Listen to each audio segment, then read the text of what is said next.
नमस्कार, India reveals में आपका स्वागत करता हूं। मैं हूं अभिजीत। चलिए नजर डालते हैं झारखंड राज्य से जुड़ी मुख्य खबरों की ओर। राज्य के ऐसे मुख्य खबरें जिसे जानना आपको बेहद जरूरी है।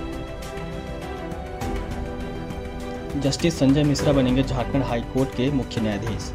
कई मामलों में दे चुका है benchmark judgment. Uttarakhand high court के justice Sanjay Mishra Jharkhand high court के चीफ जस्टिस नियुक्त किए गए हैं।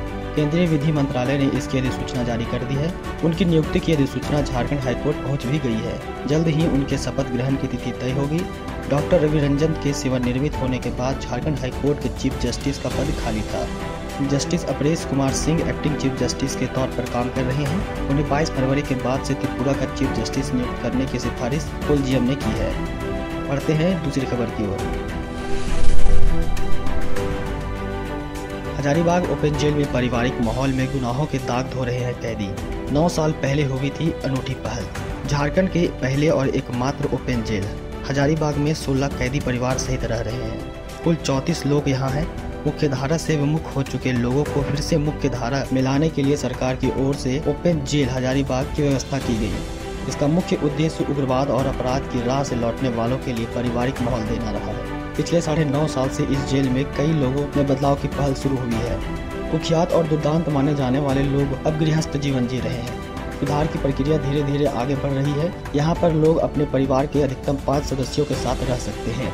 परिवार के लोगों के लिए क्वार्टर की सुविधा है। साथ ही उन्हें बाहर जाने के लिए खुला माहौल है। पर यहाँ जो कैदी सजा काट रहा है वह बाहर नहीं जा सकता। करीब 12 एकड़ के इस परिक्षेत्र में कभी कुख्यात माने जाने वाले उग्रवादी परिवार के साथ रह रहे हैं।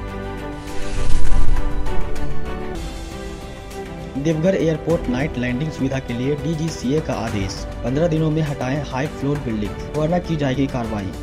देवघर एयरपोर्ट में नाइट लैंडिंग की शुरुआत करने के लिए एयरपोर्ट के आसपास की ऊंची इमारतों को हटाने का आदेश नगर विमानन महानिदेशक डीजीसीए ने दिया है। डीजीसीए ने सभी मकान मालिकों को 15 दिन में अपने निर्माण कार्य खुद हटाने को कहा है। 15 दिनों के बाद एयरपोर्ट अथॉरिटी डीजीसीए को रिपोर्ट देगी। यदि निर्माण कार्य नहीं हटाए जाने की स्थिति में डीजीसीए आगे कार्रवाई करेगा।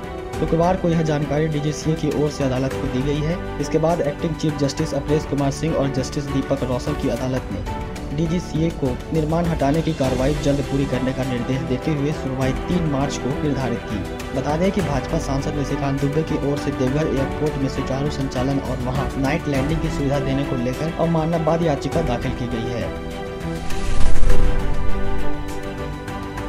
64 दिन बाद पकड़ाया रेबिका को 18 टुकड़ों में काटने वाला मैनुअल अंसारी।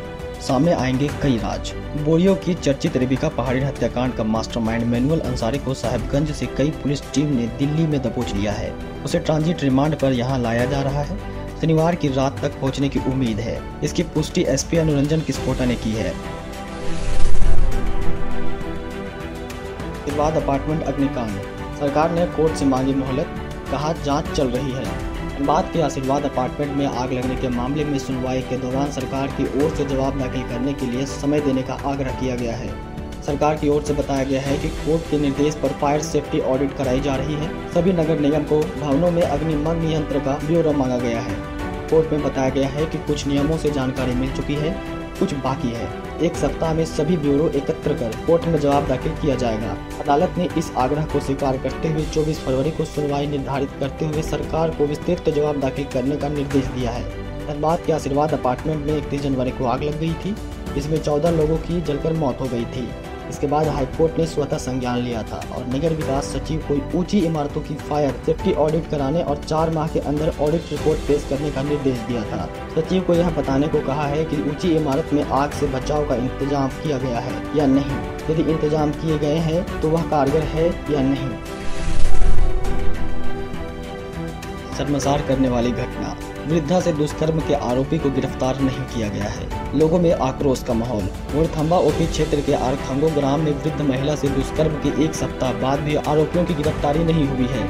इसे लेकर शुक्रवार को सांसद प्रतिनिधि संजय यादव, धनवार बचाओ संघर्ष समिति के अध्यक्ष तुलसी पासवान, जिला परिषद प्रतिनिधि साजन यादव, संघर्ष समिति के महामंत्री महेंद्र पासवान ने पीड़िता के घर पहुंचकर मामले की जानकारी ली और इंसाफ दिलाने का आश्वासन दिया है। सांसद प्रतिनिधि ने कहा है कि पीड़िता को इंसाफ दिलाने के लिए सभी पार्टी व दल के लोग एक बैनर तले आंदोलन करेंगे। कहा है कि प्रशासन आपराधिक घटनाओं को उद्भेदन करने में नाकाम रही है। धनवार बचाओ संघर्ष समिति के अध्यक्ष तुलसी पासवान ने कहा कि प्रशासन मामले में ढुलमुल नीति अपना रहा है। कहा एक सप्ताह बाद भी पीड़िता द्वारा दर्ज कराए गए मामले में न तो कॉपी दी गई है, न ही मेडिकल रिपोर्ट। 80 गांवों के लोग हुए शामिल। पारसनाथ पहाड़ को अतिक्रमण मुक्त करने की मांग को लेकर शुक्रवार को मांझी परगना माहौल ने विशाल रैली निकाली। मांझी परगना माहौल जुगसलाई पूर्व धार दिसोम की ओर से जमशेदपुर ब्लॉक ऑफिस में विशाल धरना प्रदर्शन किया है। इसमें जगुसलाई तोड़ोक क्षेत्र के 80 गाँवों के लोग शामिल हो गए। रैली में लोग आदिवासी वेशभूषा और पारंपरिक हथियारों के साथ शामिल थे। धरना प्रदर्शन के बाद मुख्यमंत्री हेमंत सोरेन के नाम पर वीडियो को ज्ञापन सौंपा।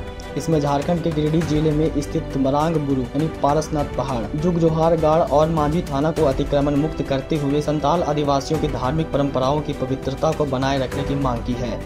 धरना प्रदर्शन का नेतृत्व कर रहे जगुसलाई तरोको परगना दास मंथ संस्था ने कहा है कि पारसनाथ पर अलग अलग संगठनों ने आंदोलन कर पारसनाथ के संपूर्ण क्षेत्र में मांस, मदिरा और बलि की पाबंदी करने के लिए केंद्र और राज्य सरकार पर अनावश्यक दबाव बनाया। रैली में शामिल लोग कहे मरांग बुरु हमारा है और हमारा ही रहेगा। राज्य और केंद्र सरकार मरांग बुरु से छेड़छाड़ करना बंद करे जैसे नारे लगाए गए। मुख्यमंत्री सुखाड़ राहत योजना में जिले के 90% आवेदन पत्रों को डीसी ने दी स्वीकृति। जिला समाहरणालय स्थिति सभा कक्ष में जिला उपायुक्त अनन्य मित्तल की अध्यक्षता में राजस्व आपूर्ति, कल्याण, समाज कल्याण, सामाजिक सुरक्षा, स्वास्थ्य, पंचायत एवं अन्य विभाग से संबंधी लंबित मामलों की समीक्षात्मक बैठक हुई। बैठक में जिला उपायुक्त द्वारा क्रमवार संबंधित सभी विभागों की समीक्षा की गई है और विभागों में लंबित मामले के बारे में जानकारी प्राप्त की गई।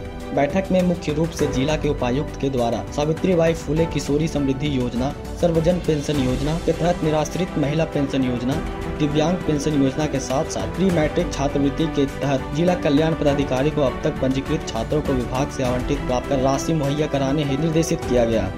वहीं मुख्यमंत्री सुखाड़ राहत योजना के तहत जिले के 90% आवेदन उपायुक्त के स्तर से स्वीकृत किया जा चुका है। इसमें विभाग से आवंटित प्राप्त करने के उपरांत सभी लाभुकों को राशि मुहैया कराने हेतु निर्देशित किया गया है। पीडीएस सशक्तिकरण पखवाड़ा के तहत जिले के लगभग 1,44,000 अभी तक आधार सीडिंग नहीं किया गया है।